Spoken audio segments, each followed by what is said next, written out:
All right. Do we Welcome, have the ladies and power? gentlemen. I don't know. We asked that question pretty early on, and if I remember correctly, it was my electric bill. But Right. we definitely do have the power. Welcome to what should be a fantastic brand new episode of the Yeah. City Podcast, episode 126, and we're And for taking the first time in a while, it's just the two of us. yeah, we're taking time out of our normal schedule as we are spending the afternoon talking about Power Pro Lucha, Yeah. who just concluded their season recently with World of Ruin, and so That's we right. thought we'd go over and talk about Power Pro Lucha's first season, talk Yeah. about their events, and throw out some awards of our own Yeah. for the season, since we are gearing up for season 2, which we Season will get 2. into a little bit later. But right now, Sean, let's talk a little bit about Power Pro Lucha, Let's and do it. I want to read this here. This was posted on December 25th, 2024. And it Yeah. says Power Pro Lucha announces their debut event Regeneration to take place on March 30th, Mm-hmm. 2025 at the Arlen Specter US Squash Center in University City down in Philadelphia. Beautiful campus of Drexel University, as we all Yes. know. As revealed initially by the Cyberhawks, Power Pro Lucha is seeking fighters who have the power to compete for the as yet to be revealed top prize of Philadelphia's newest Lucha Fiesta. More names are to Yeah. be announced, so stay tuned. Power Pro Lucha hopes to see you in Philadelphia on March 30th, 2025 for the festivities. Tickets on sale soon. So we're looking at one just about 1 year ago today. We're getting close to the 1 year anniversary. It was announced Yeah. on Christmas that Power Pro Lucha would be a new promotion in the coming year, and Yes. definitely exciting news. Super When excited. you kind of look at when you look at all the information, you look at the management behind Power Pro Lucha, and you look at the lineage that Power Pro Lucha is attempting to continue Right. through not only long-term storytelling, but again the lucha rules, the superstars from the past that are Yeah. now a part of Power Pro Lucha, that have that long-term storytelling and that lucha lineage. Right. In it, as was said before one show, we all lost something 5 years ago. And Mm-hmm. Power Pro Lucha is looking to bring that back, and bring that back with a vengeance. And Yes. quite honestly, I think that they have done a fantastic job. I agree. I was a 5 year follower of Chikara, obviously not as Mm-hmm. long as some other people, but for that 5 years, I hardly ever missed a show. There may have been 3 shows I Yeah. missed, I would say, in 5 years. That is all the shows that were in Philly. Right. Right. I did not make the travel to places like Logan Square in Chicago and things like Yeah. that. But as far as the Philly shows were concerned, I was pretty much there for the majority of 5 years. And we did lose something very special, and it wasn't just because a promotion went away. It wasn't just because we weren't going to be seeing the wrestlers as often as we had been seeing them in Right. person. Right. That was obviously part of it, but it really felt like losing family. Yeah. It really Yeah. did, because the crowd and the vibe there had become such a family feeling, where you Mm-hmm. went every month and you saw your friends, and that included wrestlers and fans alike. It was Yeah. such an important part of what made that time in wrestling special. Right.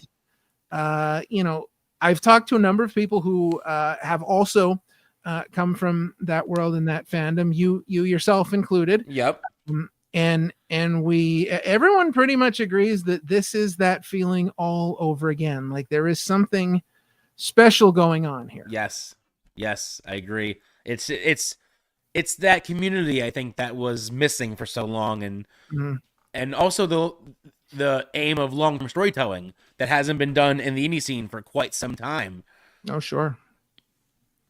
Definitely something that has been lacking, but we're excited to now have it back. And in total, we saw 6 events this season, Yep.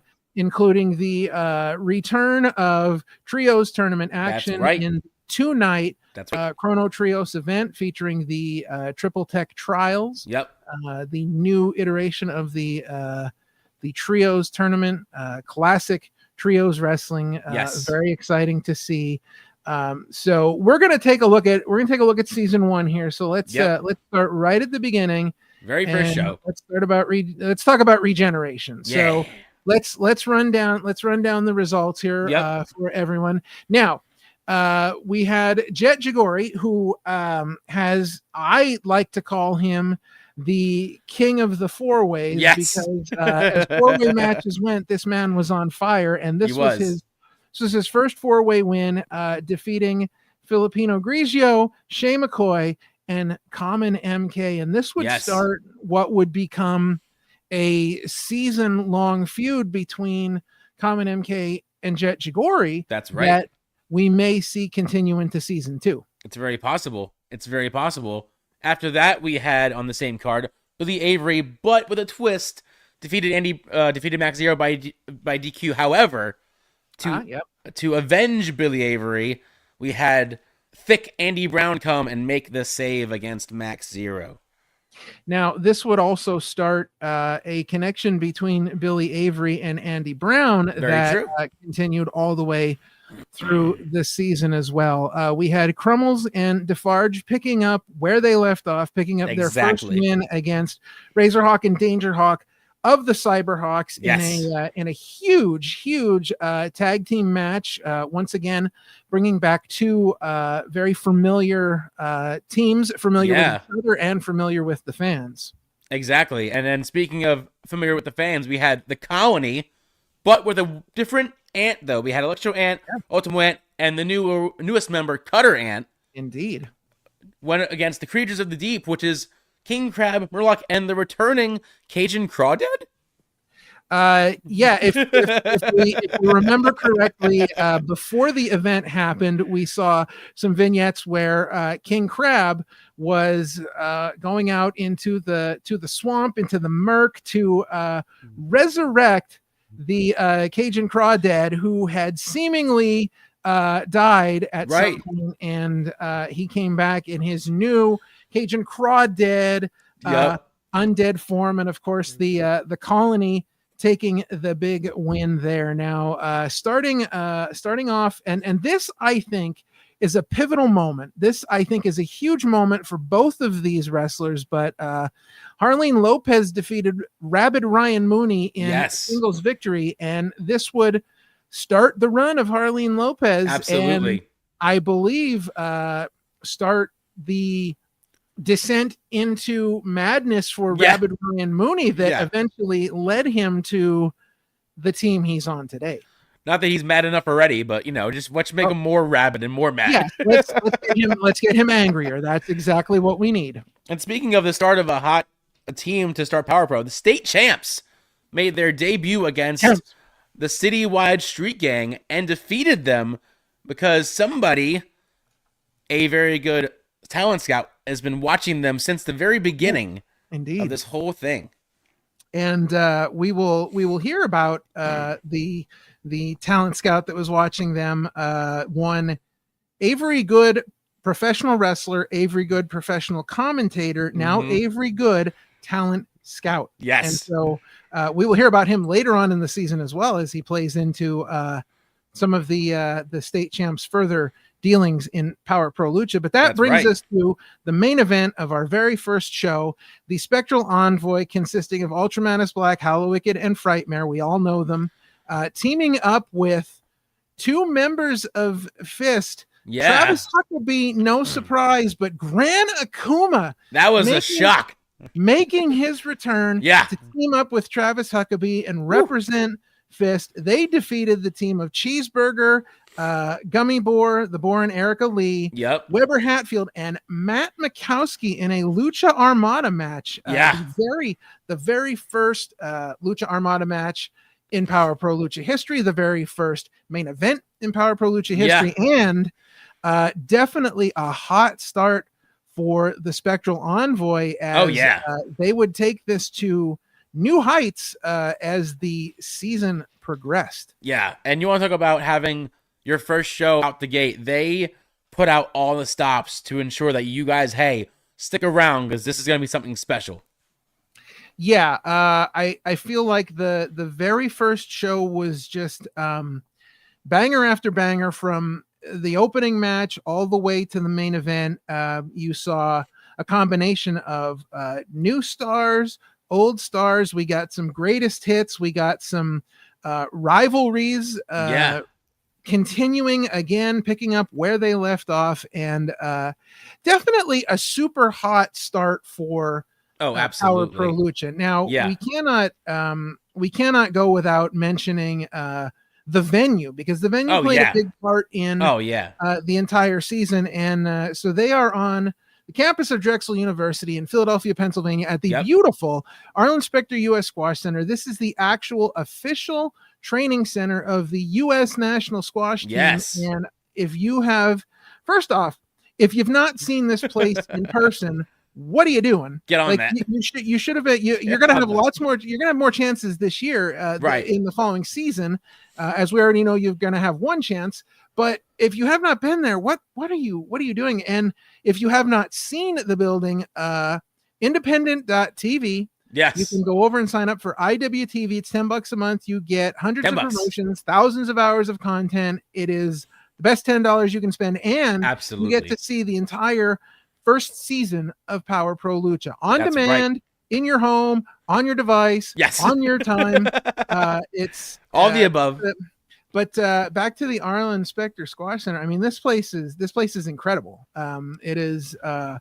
It gives Power Pro Lucha a feel. It's it's where they started. It's where the first season took place. Where the first Triple Tech Trials champions were crowned. The return of superstars, the debut of superstars. It is definitely a beautiful home base for Power Pro Lucha, and it adds to the overall presentation. Absolutely, I couldn't agree more. It's just like you said, it's a vibe, and like just the way that they had the ring set up with the chairs. You had two different sides where you can kind of be up on the perch to look down on it too, which that was a cool view. The officially named Opinion City perch by Ben Severio. Perch, I like it. Yeah, we'll be hearing some of Ben's thoughts later on in the episode. But with Regeneration down, let's go on to our next event, which was Show 2, A Link to the Past. Now, if you may notice, there was a bit of a video game theme this season, and obviously taking inspiration from A Link to the Past. That's right. For this show. So let's run down the card here.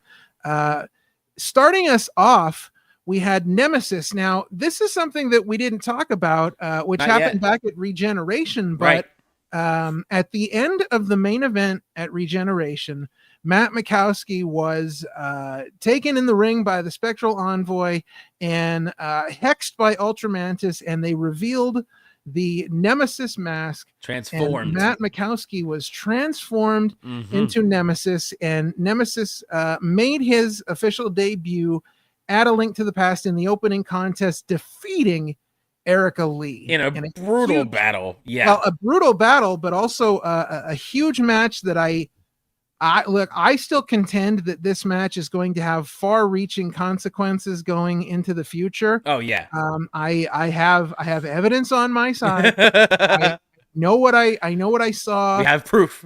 I have evidence, but I think things are going to things are going to be continuing on from that match. Yes, into indeed. But following that match, we had Ryan, after taking a big loss in the very first show, got his win back, defeating Andy Brown with his good friend Billy Avery, getting that win back, getting that streak hopefully started for his future of the season. Indeed. Big win for Rabid Ryan Mooney. Absolutely. It's interesting because Ryan Mooney started off with that loss at the first show, and then kind of getting his footing. But we'll see that Ryan Mooney does not spend a whole lot of time in the singles ranks. He moves on to the tag team division later on, and we'll get to that. But yes, this was the unveiling of our very first Power Pro Lucha Championship, and to crown the very first Prodigy Cup champion, there was a gauntlet match. Yes, there was. It was a wild affair. Oh yeah. So we're gonna run down the order of entry and the elimination. So follow along. You need to take notes. If you need to make a diagram, whatever you need to do, follow along. But the match started off with Abby Jane, and Abby Jane defeated the debuting Seabass Finn. Yeah, brand new person. We haven't really seen since that loss. No, he kind of vanished in the thin air after that one. He did. Then Thunderhawk came in and was able to get the pinfall victory over Abby Jane. Yes. And then we started to see our first run here. David Moses of the state champs came in, defeated Thunderhawk, then defeated Kendra Kaida. Yeah. Now, here's the interesting thing. His tag team partner, Sturdy Sal, came in and defeated David Moses. Yes. But poor Sal, he did not last too long, as Young Jay Lee came in, defeated Sal Mastretta, and this is where things went all haywire, because this is where Harleen Lopez made her move. Oh yeah. She went on an absolute tear, defeated Young Jay Lee, defeated Junie Underwood, and finally defeated Spike Nishimura to become the inaugural Prodigy Cup champion and first ever title in Power Pro Lucha. Yes. First ever champion, definitely putting Harleen Lopez in the record books as far as Power Pro Lucha goes. And this would be the start of an absolute tear. Yeah. As you will see, Harleen Lopez. As you will see on the next rest of the season, Harleen, like he said, man, she doesn't stop. Nobody can stop her. You'll see. We'll talk about that. Leads us into, again, round 2 of the Jet Jagori King of the Fatal 4-Way, as he once again defeated Common MK, King Crab, and Ali in a Fatal 4-Way match, because he's just the king, man. Just the unannounced king. I don't know what it is, but Fatal 4-Ways really seem to be his forte. Right. Maybe he could petition Power Pro Lucha to start a Fatal 4-Way division, so he can just wrestle Fatal 4-Way matches. Just win all of those right. Never have to worry about losing. All right. Well, next up we had the Hoss Man Challenge, baby. The big Hoss himself, the biggest Hoss of them all. Devontae's defeating Big Dan in a Hoss battle.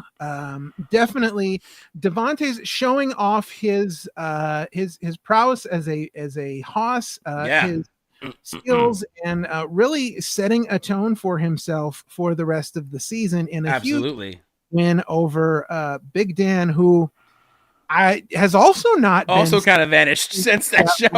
So, A Link to the Past seems to be where it seems to have that recurring theme of people losing and then just disappearing. Well, what was interesting too was that Sidney Bacabel was there at Devontae's side during the matchup. That was very interesting indeed. And he also seemed to have vanished as well. We have not seen him since that show. Yeah, I don't know what happened there, but moving on. Here is where we get to, as mentioned before, the eluding of Ryan Mooney and where he aligns, as he aligned himself with Travis Huckabee to form this new iteration of Fist. And they went up against Crumbles and Defarge, the Colony, and the Cyberhawks, and beat all 3 of those teams with this newly formed team of Huckabee and Mooney. Indeed, this was an elimination match, and Fist again setting a tone for the season and beating some big teams. Now you had Electro and Ultimo representing the Colony, and Danger and Razor representing the Cyberhawks. And Right. we already know the pedigree of Crumbles and Defarge, so Oh yeah. this was just a tag team elimination match for the ages. Again, restarting rivalries, just bringing people together again, and just a huge win for them. But that brings us to our main event, and yet again another massive showing for the Spectral Envoy. Indeed. Ultramanus Black, Hallowicked, and Frightmare this time defeated Cheeseburger, Weber Hatfield, and Tracy Williams. So another big win for the Spectral Envoy, who really, at this point, they are so far undefeated as a team. Yeah. And it really seems as though they're looking to take Power Pro Lucha by storm, just take control of everything. They're literally looking to take control, period, and just run roughshod over everybody over at Power Pro Lucha. And after those two shows, they made their intentions known. Oh, absolutely. Now this brings us to our next event, Powerbomb. Oh yeah. Yes, definitely an exciting show. And again, we see we start to see some new people debuting in Power Pro Lucha. We start to see some big names showing up in Power Pro Lucha. Right. So we will get to that. But our opening contest, the debuting, I guess you would say, Fenris, who Fenris previously Max Zero, but aligning himself with the power broker, Mr. Nicodemus, who, if you know anything about the history of Mr. Nicodemus, you know that he previously, in a previous lifetime, was Professor Nicodemus, the mad scientist behind the Proteus wheel. And using his former teachings, his former skills, turned Max Zero into the werewolf Fenris, who huge victory over Murloc. Scary dude. Another hoss battle here. Two gigantic monsters just battling it out, and Fenris picking up the big win. And it's interesting because even though it looks like Mr. Nicodemus may have brought him in, he was in Murloc's corner for this matchup. Yeah, interestingly enough. So that was a nice little twist to that matchup, which brings us to the next match, which again, on the hot streaks of the first one, state champs are back once again. This time they defeated our bosses, or former bosses. What do you want to call them? I'm not sure yet. Wild LLC, which comprised of Ethan Wild and Dylan Mesh. Again, with Avery Good, professional talent scout, on their heels, watching their every move. State champs look to impress and hopefully get that deal, scored for Avery Good.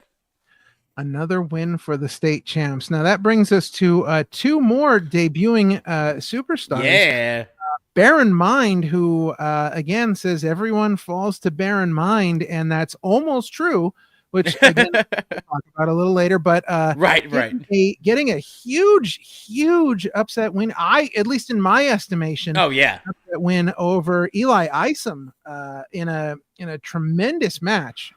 Just a great singles match. But Baron Mind coming out with the big win.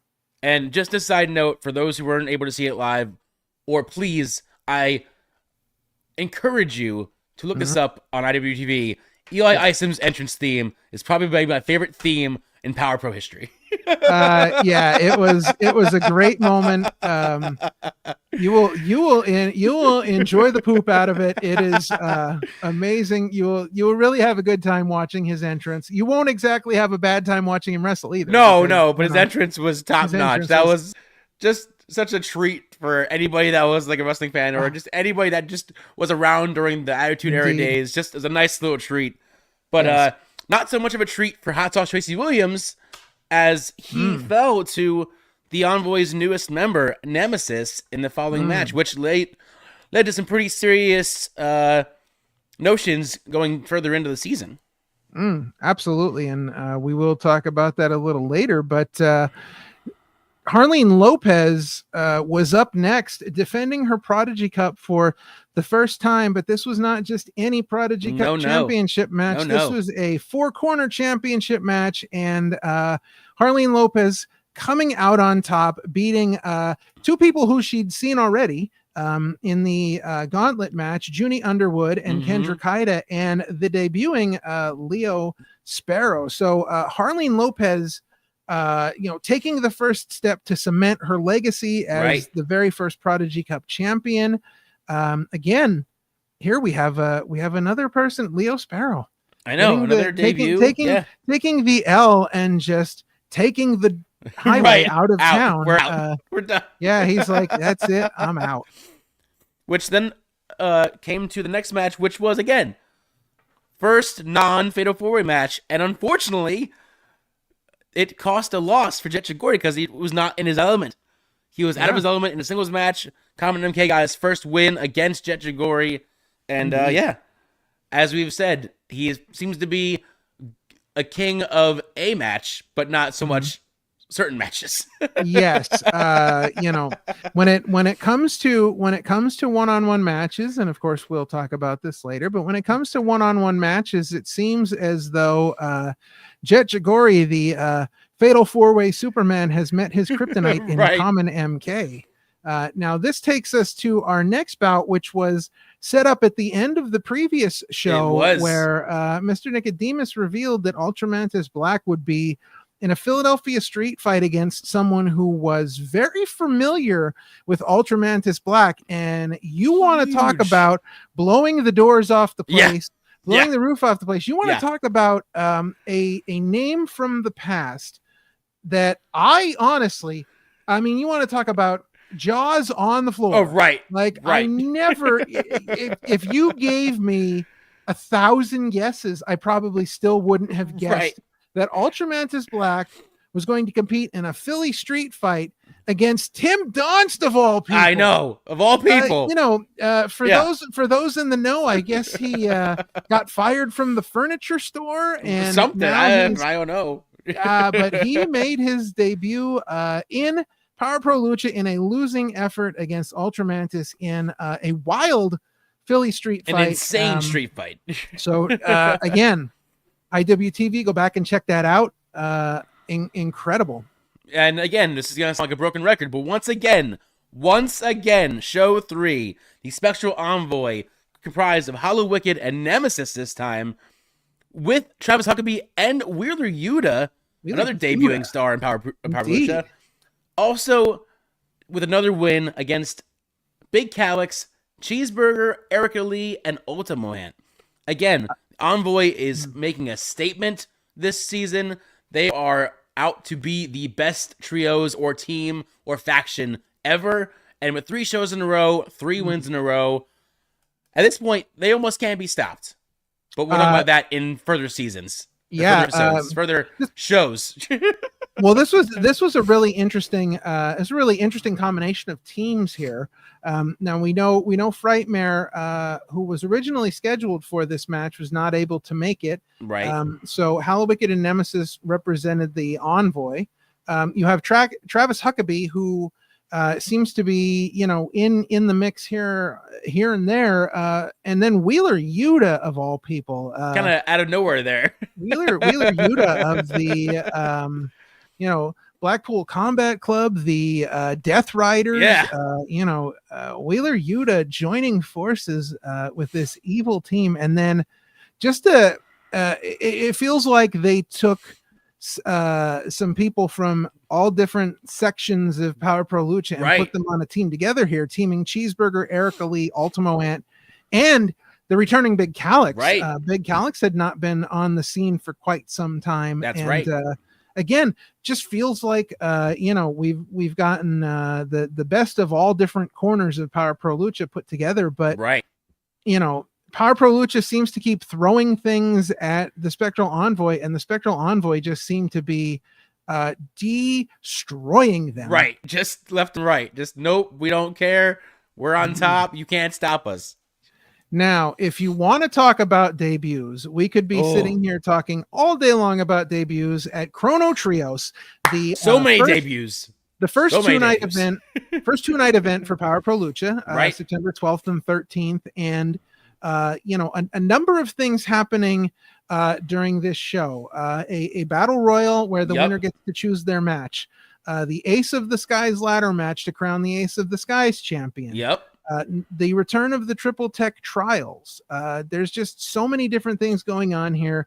But let's start it off talking about night one. Yeah. And starting us off with night one, we're starting the Triple Tech Trials, and Jet Jagori bringing his partners, Mikey Banker and Saul Esparza, in the Delinquents. Yeah.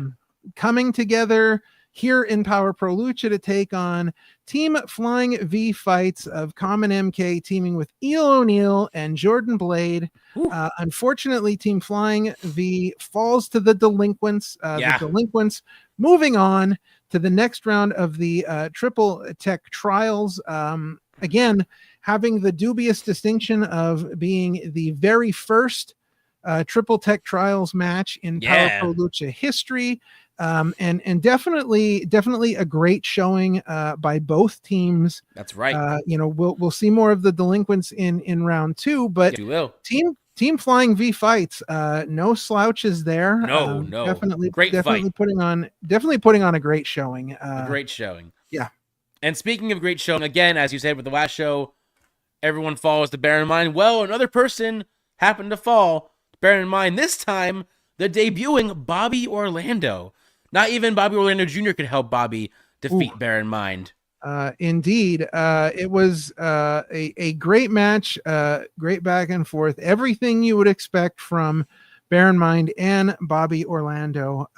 Just another great singles match for Bear in Mind. But that takes us to our next Triple Tech Trials first round match. Yeah. And we have the debuting Gummy Burger. Now, here we go. They've teamed together before, but Yes. as a trios team, this is their first time tagging together as trios. Cheeseburger, Erica Lee, and the Boar, and they took on the High Flying Star Machines of BK Westbrook, Bojack, and Diego Hill. Which the High Flying Star Machines were one of my teams that I really wanted to see in this tournament because.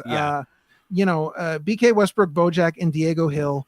We've seen them before. They're all incredible wrestlers. Not enough great things can be said about them. No. And so I was very excited to see them. And Gummy Burger getting that hard fought win, taking their first step towards. Hard fought is a word. Hard fought is a word. Especially Indeed. Bojack, man. If you have not seen Bojack in person, whoo, wow, that man's a hoss. It is. Bojack is an impressive sight, and the rest of the team was no slouches either. No. We got Diego Hill again, Westbrook, just incredible. a phenomenal team. Unfortunately, again on the losing end against Gummy Burger, but Indeed. not on the losing end, continuing her streak as Harley Lopez once again defends her Project Cup title against Junie Underwood, who after last show went right up to her after a show, called her out, said, "I want that title shot." Make it. They booked it, but Harley Lopez again, just making a name for herself here at Power Pro Lucha, did not let him thwart anything. Beat him clean, 1, 2, 3. Still, Project Cup champion and defender and holder and leader, if you will, of Power Pro Lucha when it comes to the belt. Indeed. This is the third time now that Harley Lopez defense. has seen. Well, this is the third time Harley win. Lopez has seen Junie Underwood. Right. So Junie taking his shot, not getting the win. Harley Lopez just continuing to roll on, and that rolls us into the match that we sponsored at the show. Which I want to say real quick before we go anywhere, they put up a graphic for this match before the show. We made our predictions, and boy, was everyone wrong, because this name was not even mentioned in the match. No, we had no idea. But all right, let's run down the participants. Right. In alphabetical order. Right. We have Al De Niro. Yep. Aether Namada. Yep. Ben the Bean. Ben the Bean. Bill Goldbergler. Yep. Caleb Walsh. Yep. David Moses. Yep. Death Cult. Mm-hmm. Devontae's.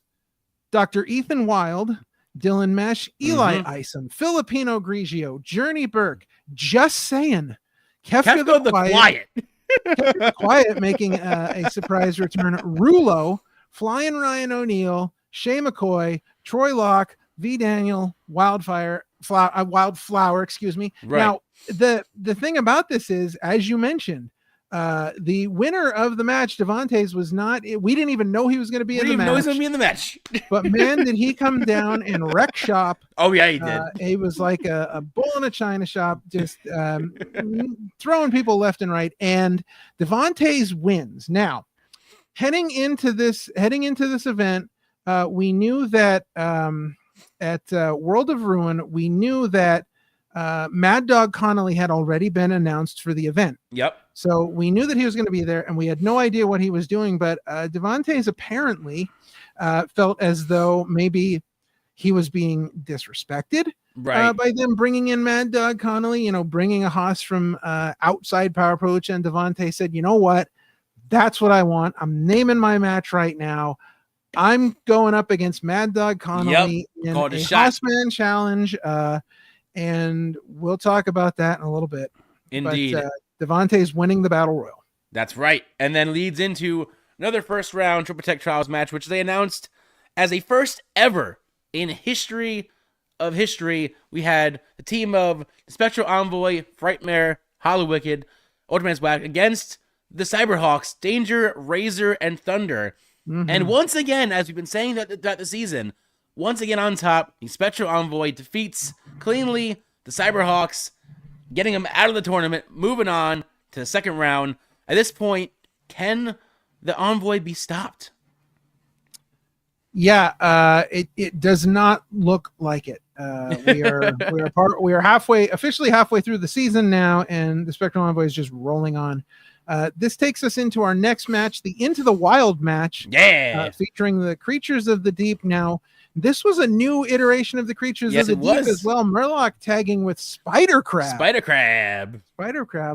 Making his in-ring debut. They defeated the team of Big Calyx and Fenris, who were never quite in it together from the beginning.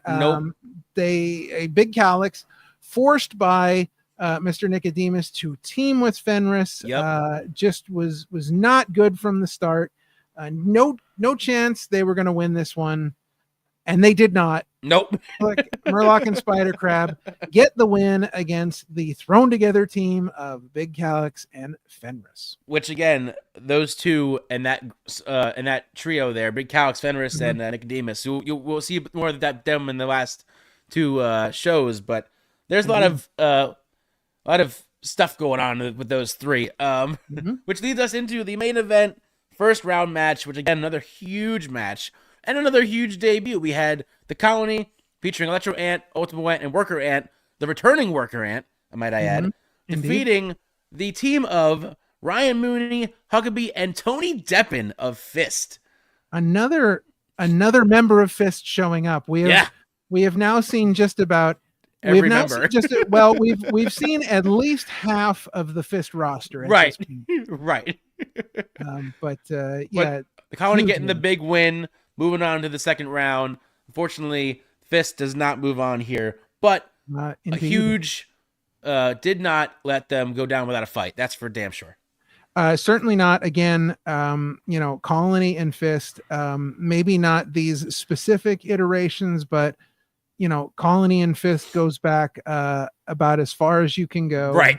Definitely a huge rivalry spilling over into Chrono Trios and the Triple Tech Trials here at Power Pro Lucha. That's going to bring us to our next event, which night 2.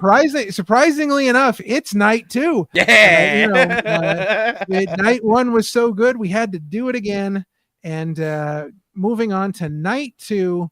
And our opening match of night 2, your first semifinals match, the Colony, who we just talked about, won the main event of night 1. Yep. Fall to the Spectral Envoy. Once again. The Spectral Envoy just absolutely killing it, showing their dominance. And again, here we have 2 more groups that are very, very familiar with each other. Indeed. Yes.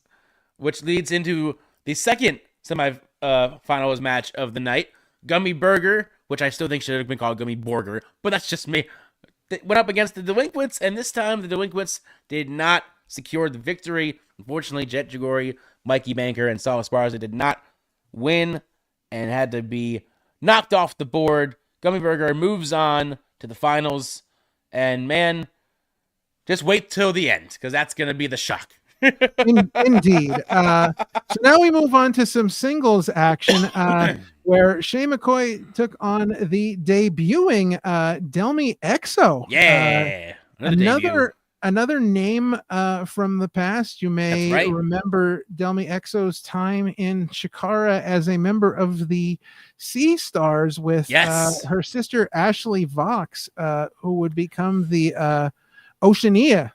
Yes, and have some connections to some other wrestlers that we have seen so far. But this one was a great match, and I feel like fantastic match. I feel like this was really a breakout match for Shane McCoy, and not to say that she hasn't done great things in other matches or hasn't done great things elsewhere, but I feel like this match, because Delmi Exo has far outgrown her time as a member of the Sea Stars, and has really been, taking the indie world by storm, both coasts, just, really making a huge name for herself. And Shane McCoy knocking off Delmi Exo in their singles contest. It put a spotlight on Shane McCoy. I think it was really so far this season, at least in Power Pro Lucha, a breakout moment for Shane McCoy. Absolutely agree with that. And speaking of breakouts, the streak continues, but this time in a huge 4-way tag team elimination match. You had two teams debuting. You had Mutually Assured Destruction, which is Perry Von Vicious and Rip Bison, and also Thick Party, which consists of Andy Brown and Unicorn Party, of all people. Yeah, Unicorn Party taking the place of Billy Avery on the team. And again, all of them fell to the scouts that have been, or to the scouted state champs that, again, want to really impress Avery Good, talent scout, and really want to prove to them that they are a viable team. And so far, so good on their streak. So far, so good. Yeah, another huge win for them against some really good teams. Really kind of, again, making a name for themselves in Power Pro Lucha. Now, this takes us to our other title match, as you might say, in the tournament. This is the Ace of the Skies 7-way ladder match to crown the Ace of the Skies. And man, this one was wild. You had the likes of Devious Cass, Ichiban, Julesy, Kylon King, Flying Ryan O'Neal, and Ultra Jaguar, but in the end, they all fall to Weber Hatfield, who becomes the first Ace of the Skies champion, gets the medal, gets the win in a crazy, insane, crazy 7-way ladder match. Seen this match, seek it out. I implore you. It is so good. It is insane. Worth it. And in the building and the venue that they had, a little bit scary at times. A little bit scary.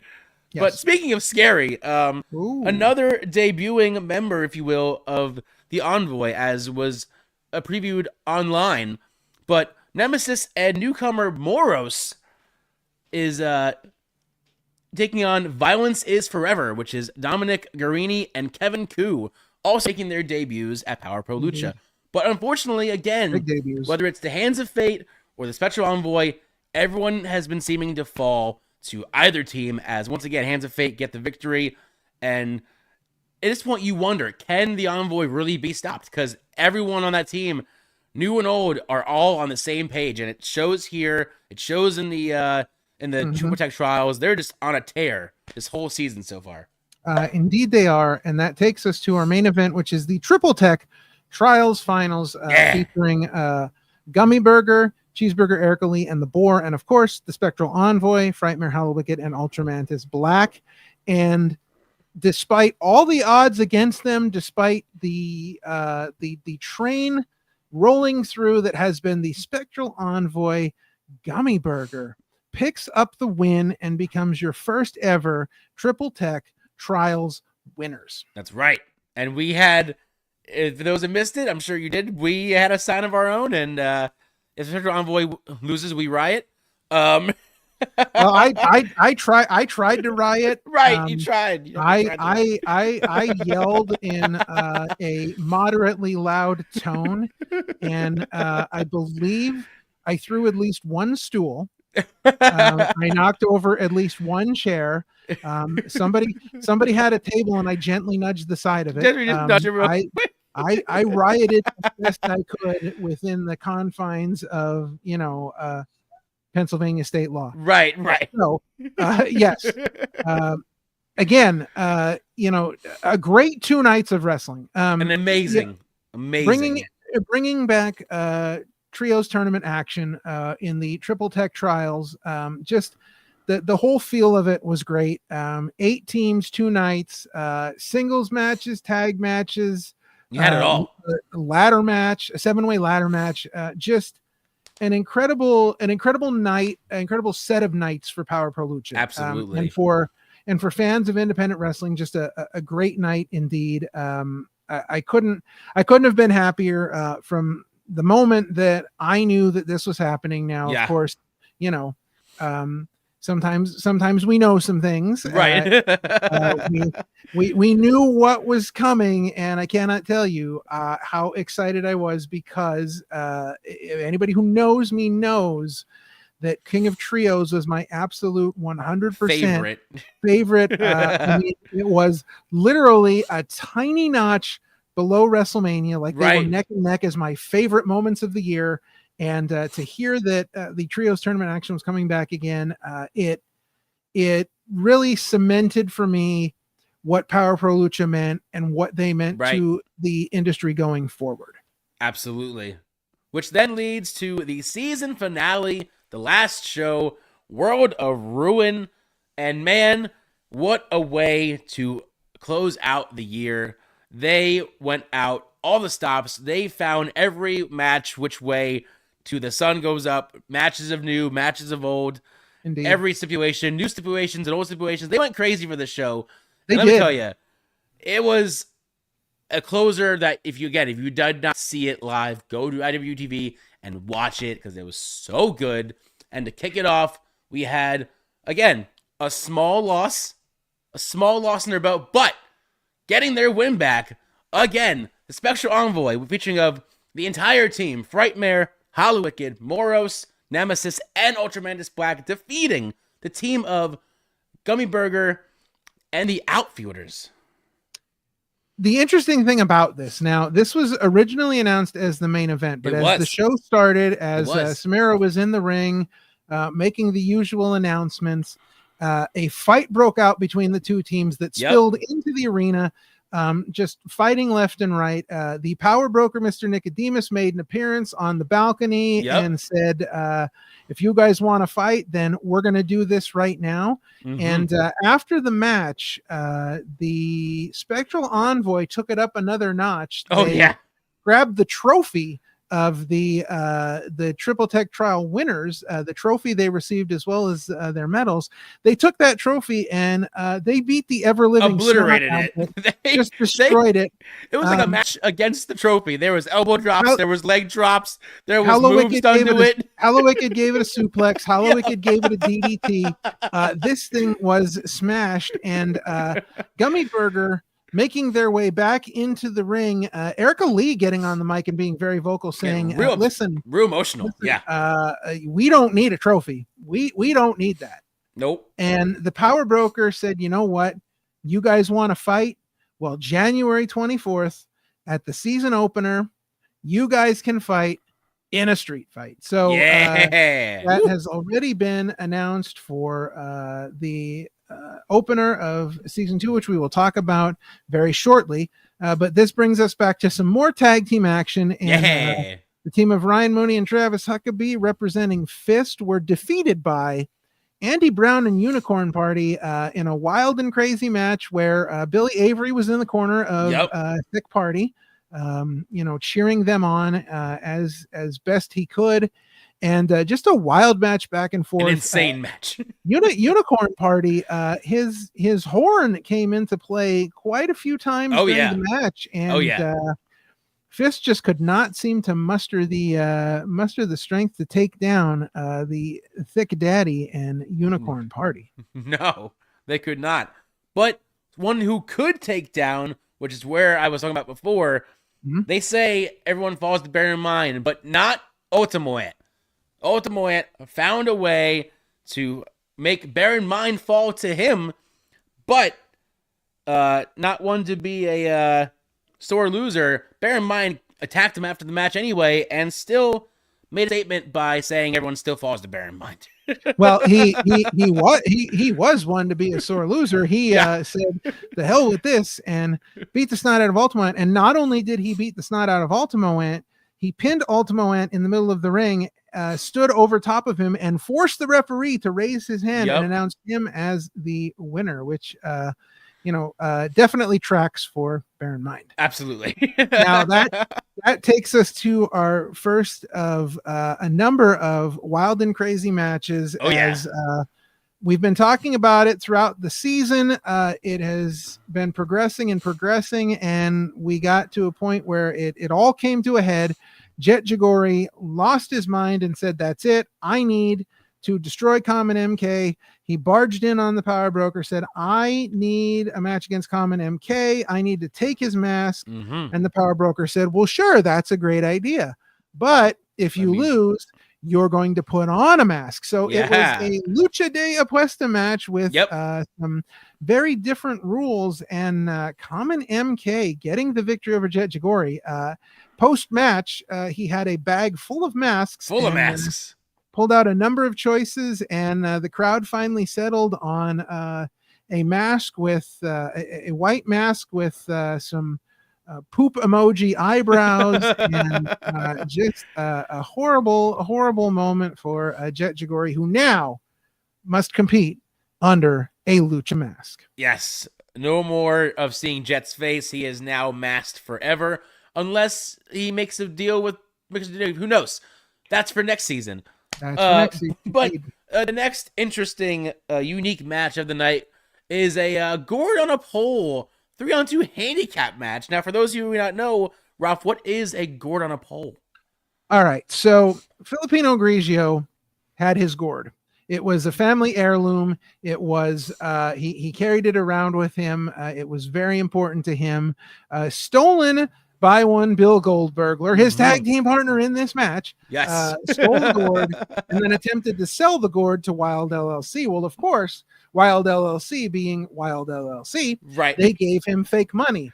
Bill Goldbergler, being Bill Goldbergler, didn't realize it right away, but found out much later, hey, you gave me fake money. Right. In the meantime, Bill Goldbergler had stolen Dylan Mesh's coat. Now, for some reason, and I brought this up during the show, I said, doesn't Dylan Mesh know there's a place called Burlington Coat Factory? Like, if you really need a coat, pal, like, we can find you a coat. There are resources to help, people like you. But he was demanding his coat back, and so Bill Goldberger and Filipino Grigio demanded, in exchange for the coat, that they put the gourd up on a pole in one corner of the ring, and whoever gets the gourd first wins the gourd, keeps the gourd, and defeats the other team. And man, this was a wild and crazy. This was insane.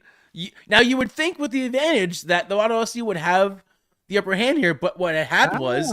You don't know Wild LLC very well, then. Dylan Mesh got a little bit distracted by his coat, which was launched from the ring to the stairs. Indeed. And Dylan went that way, and everyone else lost that way. Indeed, they did. Bill Goldbergler and Filipino Grigio coming up with the gourd. Bill Goldbergler yet somehow leaving with the gourd. Yeah, said, still has the gourd. We got this. Don't worry about it. We're moving on. Filipino Grigio just kind of following along. Now, this brings us to something that we've been talking about for some time, and it brings us back to the conversation of the state champs. Now, the state champs had a huge opportunity at World of Ruin because they knew that Avery Good, talent scout, was going to be in the building. Earlier in the day, Avery Good professional wrestler, gave an Avery Good professional wrestling seminar in the afternoon before the show started. So he was in the building on commentary during the state champs match against Crummels and Defarge. Their biggest, I believe, one-on-one challenge to date. Yeah, the biggest challenge. Definitely, I think one of the most seasoned teams that they have competed against one-on-one. Absolutely. And state champs, decidedly, I think they had this match handled. They had this match in the bag, and then Sturdy Sal, just looking to impress Avery Good, went up to the top rope and was unsuccessful. It was the downfall of the state champs as Crummels and Defarge pick up the victory in front of Avery Good, professional talent scout, who then took the state champs aside and said, I'm not mad with you guys, I'm mad with you, and pointed to Sturdy Sal. And it is back to the drawing board for the state champs. Hopefully next season they can get those wins back and maybe re-impress the talent scout, maybe not. But maybe. Again, to close out the season on top of the world, as she has been since the start, Harleen Lopez again defending her Prodigy Cup championship against a newcomer in Brooke Havoc. Now, these two had an incredible match, but once again, just finding a way to stay on top and to keep her crown at the end of the season. Harleen Lopez killing it and defeating Brooke Havoc, and having a nice little friendship honor afterwards, shaking hands, doing all the good stuff. But again, Harleen had one hell of a season this year. On a tear. And this again was a match that was sponsored by a member of the Opinion City family, our broadcast partner, I Hate Vonnie. On his show, he sponsored this match, and he put together a little video package before the match and said, listen, if you are sleeping on this match, what are you doing? Because this match, this was one of the matches we talked about that could steal the show, and it was an incredible match. Brooke Havoc, I think, at this point, taking Harleen Lopez as close to a defeat as she had seen. So close. But again, just a great match between the two of them. And this brings us to our semi-main match, which we talked about it when we talked about Devontae's winning the Nat Grubb Invitational Battle Royal. Yes. And Devontae's challenging Mad Dog Connolly in what I have to tell you is probably one of the hardest hitting matches I've ever seen. God. These guys went out there and teed off on each other in ways that you could not possibly imagine, just beating the living hell out of each other. The referee getting distracted during the match, and Devontae's taking advantage of that and getting the win over Mad Dog Connolly, albeit a bit of a nefarious win, a bit of an asterisk to it, but still finding a way to get the job done, getting the pinfall. And I hope he doesn't hear me say that. Right. Because I you don't want to mess with that. Life. No. I don't. Yeah. Oh, either or. Man, they were scary good in the ring. They were just incredible. Wrestling as Haas's, throwing moves in there that you would never expect to see from big men like that. Just an A+ match all the way around. Yeah, which leads to the main event and closer, sponsored by yours truly, the casket match of all casket matches. Now, we didn't really mention it throughout the episode so far, but throughout the season, there was a new Hawk in town, wasn't there, Ralph? Indeed, there was. The aptly named Poison Hawk, as named by Dr. Ethan Wild on commentary, and he appeared as a green hawk who seemed to have quite an issue with the Cyberhawks throughout the season. Quite possibly could have had a major grudge with Razorhawk, or it could have just been that Razorhawk took the most umbrage with Poison Hawk. But as it ended up, it was Poison Hawk and Razorhawk really coming to a head at this show. And they went, not only was it a casket match, but as we saw on video, Poison Hawk added a little extra stipulation. What was that little extra stipulation to the matchup there? So Poison Hawk had a meeting with Professor Nicodemus, Mr. Nicodemus, the power broker, Yes. who he wanted to add a stipulation to the match because he knew that Mr. Nicodemus enjoyed stipulations, and Poison Hawk claiming that he'd seen this many times before in other dimensions, other timelines, and knew exactly what Mr. Nicodemus wanted. So the deal was that he had a device called the Continuum Transfunctioner, and he wanted this added to the casket. Yes. So that whoever was sealed into the casket would be cast into oblivion. Yes. Whatever that quite means. Right. And so the Continuum Transfunctioner was added to the casket match, but with the caveat that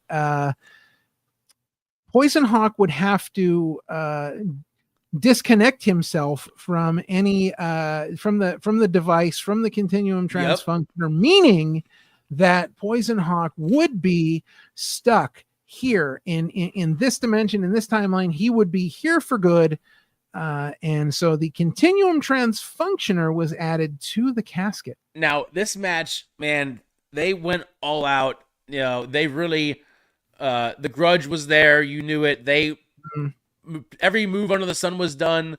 Razorhawk was unfortunately powerbombed multiple times onto the outside of the casket. There were kendo sticks. There were so many weapons. There was kendo sticks. There was no stone left unturned in this match. But to the dismay of most people, Razorhawk did not come out on top here. Unfortunately, he was sent into oblivion by Poison Hawk, thrown in the casket. He turned on the Transfunctioner, and lo and behold, when they went to get him out, he was gone. That was it. As promised, Poison Hawk taking things to the extreme at the season finale, ending the show with the disappearance of Razorhawk, and ending quite an amazing season for Power Pro Lucha. Season 1, just firing on all cylinders, hitting it out of the park every show. And I'm not just saying that because I'm not just saying that because we're sponsors of Power Pro Lucha. That's a whole nother separate thing, but we're also sponsors of Power Pro Lucha because we believe in what they're doing. We believe in the product, and honestly, a completely unbiased opinion, it has been an amazing season from start to end. Incredible. The stories that they've managed to tell in just 6 shows. Indeed. The long lineage that they brought from the past to the front. That way you know what's going on, that there is history between all these teams, all these people. They really are on the track of bringing back long-term storytelling on the indie scene, and it's really, really cool to see. Really, really cool. Absolutely. Now, that brings us to the next part of our show, which is our Season 1 awards. We are super excited for this. We reached out to some members of the broadcast team here at Opinion City to give us their choices as well. So we will hear from them as we are moving through our choices. But we're going to start out with our first award for the most improved of the year. Now, let's take a look at 2 choices from one. Ben Silverio, who has become a member of the broadcast family, joined us for the pre-show of World of Ruin, and you will see him next year in some other capacities here at Opinion City. And our good friend Scott Holiday. Scott Holiday here. Yeah, Plus 2 Wrestling. That's right. Plus 2 Wrestling. Scott Holiday here. He did not have a suit choice for the award show, so that's why he's not appearing. But they gave us their choices for most improved, and Ben going with Devontae's and Scott Holiday going with Big Calix. Wow, interesting choices there. Very intriguing. Devontae's again showing up and showing out in Haas matches, and he did. Big Calix making his return to wrestling and really having a great season. And that takes us to our picks. Sean, who did you pick? I picked Harleen. I mean, she had a strong opening in the first show, won the cup, defended it each and every time, didn't lose as far as I know. And she's like we've said we've been saying it since the beginning outside of Power Pro in general, that she literally this year has been the year of the Spiteful Brute. Indeed. I also went with Harleen Lopez, and I want to make this clear, because when you look at a category like most improved, you think to yourself, somebody who started off, down here and made their way up here. When I say most improved, I think that Harleen Lopez has had the best year overall, the best progression from starting off with a big win against Ryan Mooney all the way to winning the gauntlet match, defending in a 4-way, defending in 2 singles match. Like she's been proving herself all season long as the Prodigy Cup champion, and really putting some respect on that title. Sometimes the title makes the wrestler, sometimes the wrestler makes the title, and I think that's what we're seeing here is Harleen Lopez is making the Prodigy Cup special. Absolutely. All right, moving on to our next award. It is the show of season 1. And what we've got for our awards for show of the season. Let's take a look at Ben and Scott's picks. For Ben, it was World of Ruin, and for Scott picked Powerbomb. Yeah, very interesting. Definitely some great choices there. Again, a lot of great choices to be had. So Sean, what did you pick? I mean, it was a hard choice, but I picked night 1 of Kronos Trios because you want to talk about coming in hot. You want to talk about making a statement. I think night 1 made the statement to lead the charge into night 2. It was incredible. You had so many good matches. You had so many surprises. It was just a hot start to what was an amazing 2-night event. Absolutely. And for me, I went with night 2 of Chrono Trios. You have your semifinals and your finals match of the Triple Tech Trials. You've got great tag team action. You've got a breakout win for Shay McCoy. You've got the Ace of the Skies 7-way ladder match. I just felt overall from top to bottom that this was, for me, the absolute strongest of the season. So I went with night 2.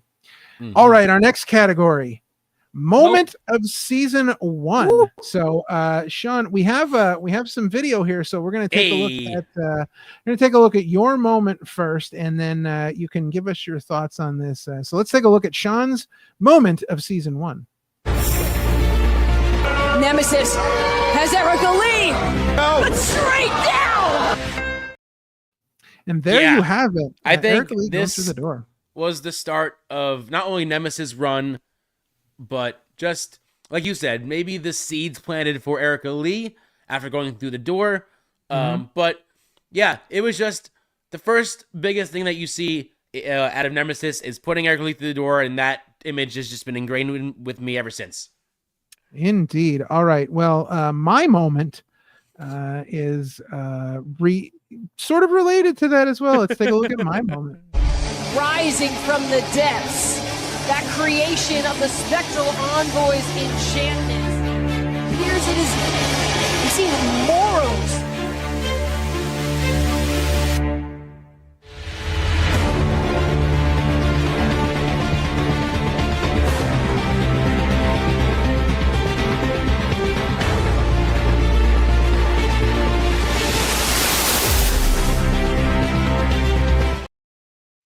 And there you have it, the debut of the Hands of Fate.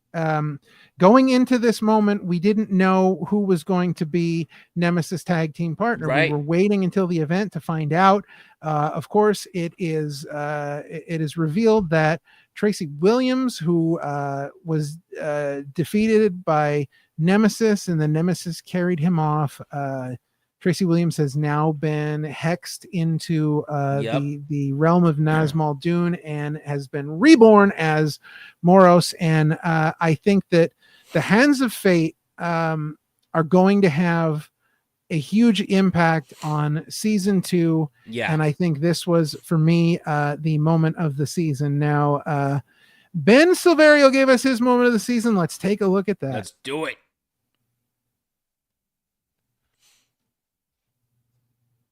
As we can see here, Razorhawk being slammed into the casket by Poison Hawk and then disappearing. That was Ben's moment of the season.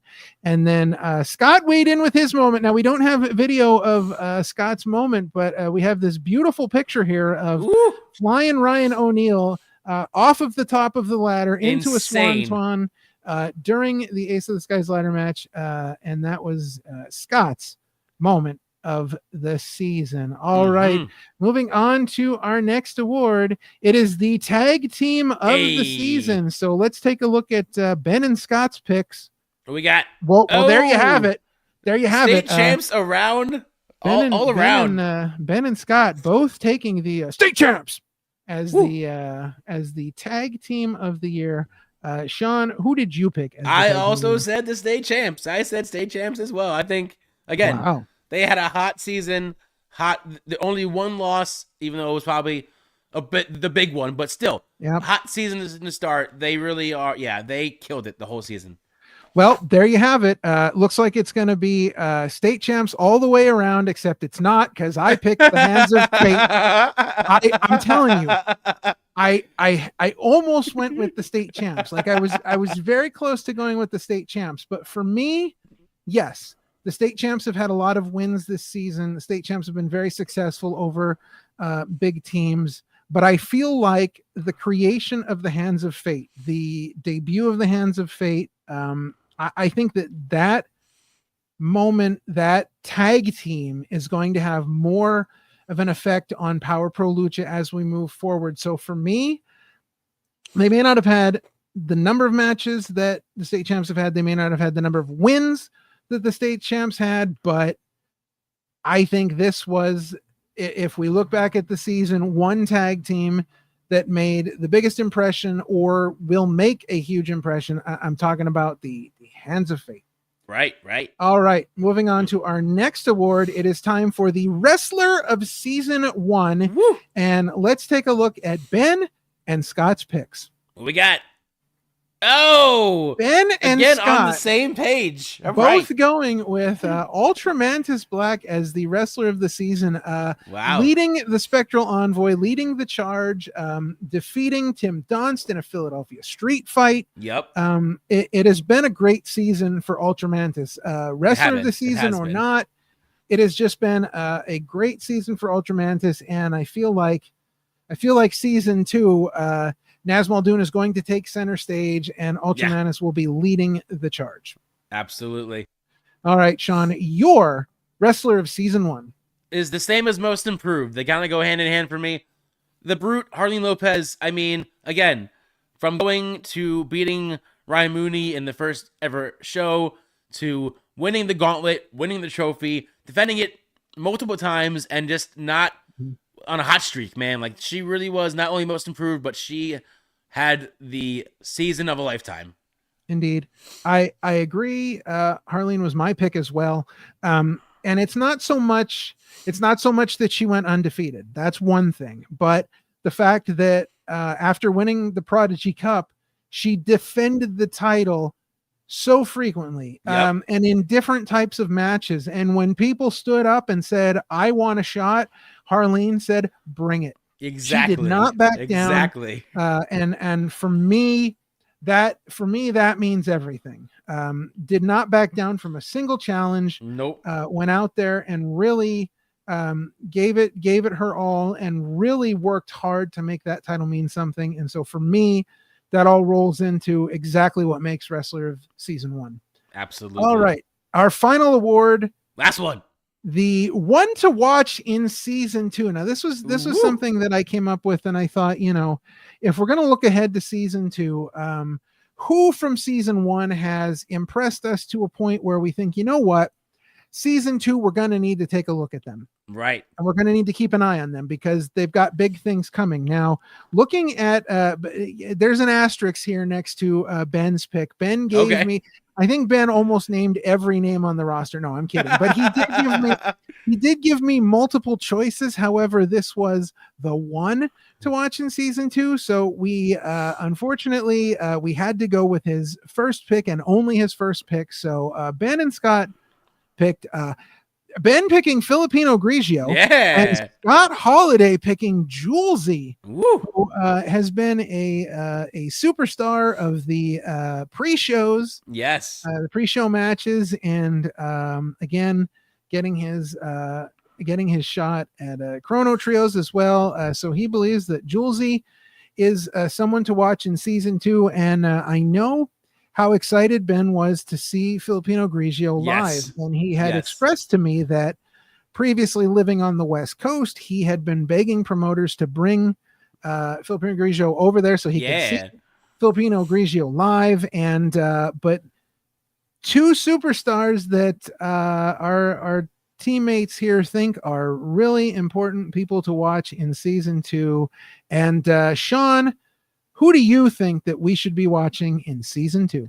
Man, I think despite the season finale and loss, I think Baron Mind made a strong push for the first season. He may have lost the very last match, but man, he did not let that loss bring him down. Instead, he made it more angrier and more upset. So I think watch for everyone to fall to Baron Mind next season. All right. Well, I went in an opposite direction, but a similar direction. I think Poison Hawk is the key to everything here. And I think Poison Hawk is going to have a season 2 like we've never seen before. And where the Spectral Envoy may be trying to rule Power Pro Lucha. And I think that Poison Hawk is going to have a huge hand in the direction of season 2. I think a lot of roads are going to run through Poison Hawk. And I think Poison Hawk is going to be on a tear. I think we're going to get to learn a little bit more about maybe where Poison Hawk came from, right? What Poison Hawk, his plans are here. Obviously, we know that, he's seen the destruction of the Cyberhawks in other dimensions and timelines. He's seen the end of Razorhawks. And so I feel like season 2 will be the sort of coming out party for Poison Hawk as we learn more about him and his intentions in Power Pro Lucha. And if you recall, before he hit the switch on the Transfunctioner, he told Razor, maybe I'll take your place. He did indeed say that. So, there's a number of questions regarding Poison Hawk, that being one of them. When Poison Hawk handed over the device to Mr. Nicodemus, he said to him, "This is a gift from us." Mm-hmm. Who was he talking about? I have long surmised that Poison Hawk is the Razorhawk of another dimension, meaning that one decision takes you in the path of Razorhawk, one decision takes you in the path of Poison Hawk. And I believe that this could be the Razorhawk from another dimension. I believe that there could be a whole another team of Cyberhawks out there, but evil Cyberhawks. There's a lot of questions to be answered as far as Poison Hawk's intentions and who he is and where he comes from. I feel like there have been some clues and some breadcrumbs. I'm putting on my my Private Eye Junior eyeball, and I'm combing over things to. I'm gonna find out what's going on with Poison Hawk. I already have theories, but I'm gonna film my own episode of Unsolved Mysteries. And I'm gonna be Robert Stack, and I'm gonna figure out the unsolved mystery of Poison Hawk. So be on the lookout for that. All right. Well, it has been an absolutely great season, but we are not finished. No. We are certainly not finished with our coverage of Power Pro Lucha because, as we announced during the pre-show, and in case you missed it, we will announce it here again on Christmas Day at 12 noon on Christmas Day. You will see our brand new season 2 official reveal spectacular. We will be revealing all the locations, all the dates, all the graphics all for the season shows. 2. We will be telling you everything you need to know as to the when, where, how, why, and who of season 2 for Power Pro Lucha exclusively here on the channel. We are super excited. This is going to be an amazing special. So definitely on Christmas Day, tune in and find out exactly what you can expect from Power Pro Lucha in season 2. And of course, that brings us to the exclusive announcement that we made on our Road to World of Ruin Yes. show.